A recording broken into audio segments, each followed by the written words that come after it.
গোপালগঞ্জে এনসিপির পদযাত্রা কেন্দ্র করে পুলিশ ও ইউএনওর গাড়িবহরে হামলা।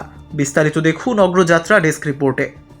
মাস জুড়ে জাতীয় নাগরিক পার্টি এনসিপির কেন্দ্রীয় কর্মসূচি জুলাই পদযাত্রাকে কেন্দ্র করে গোপালগঞ্জ সদরে পুলিশের গাড়িতে আগুনের পর এবার উপজেলা নির্বাহী কর্মকর্তা গাড়িবহরে হামলা ভাঙচুর করেছে নিষিদ্ধ ঘোষিত সংগঠন আওয়ামী লীগ ও ছাত্রলীগের নেতাকর্মী এবং সমর্থকেরা। আজ 16 জুলাই বুধবার সদর উপজেলার গান্ধীআসুর এলাকায় এই ঘটনা ঘটে। এই ঘটনায় বেশ কয়েকজন আহত হয়েছেন।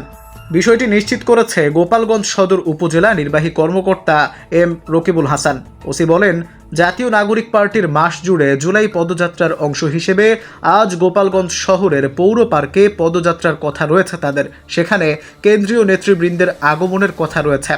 তাদের পদযাত্রা বানচালের জন্য নিষিদ্ধ ঘোষিত সংগঠন আওয়ামী লীগ ও ছাত্রলীগের সমর্থকেরা সদর উপজেলার গান্ধীআসুর এলাকায় ইউএনওর গাড়িবহরে হামলা ও ভাঙচুর করেছে তারা।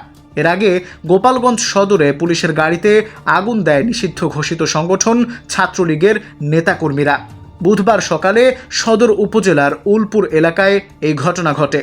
এ বিষয়ে গোপালগঞ্জ সদর থানার ভারপ্রাপ্ত কর্মকর্তা ওসি মীর মোহাম্মদ সাজিদুর রহমান বলেন, পদযাত্রা বানচালের জন্য নিষিদ্ধ ঘোষিত সংগঠন ছাত্রলীগের সাধারণ সম্পাদক আতাউর রহমান পিয়ালের সমর্থকেরা সদর উপজেলার উলপুর এলাকায় পুলিশের একটি গাড়িতে আগুন ও ভাঙচুর করেছে। এ ঘটনায় হতাহতের তথ্য এখনও পায়নি। পুলিশ ঘটনাস্থলে পৌঁছেছে।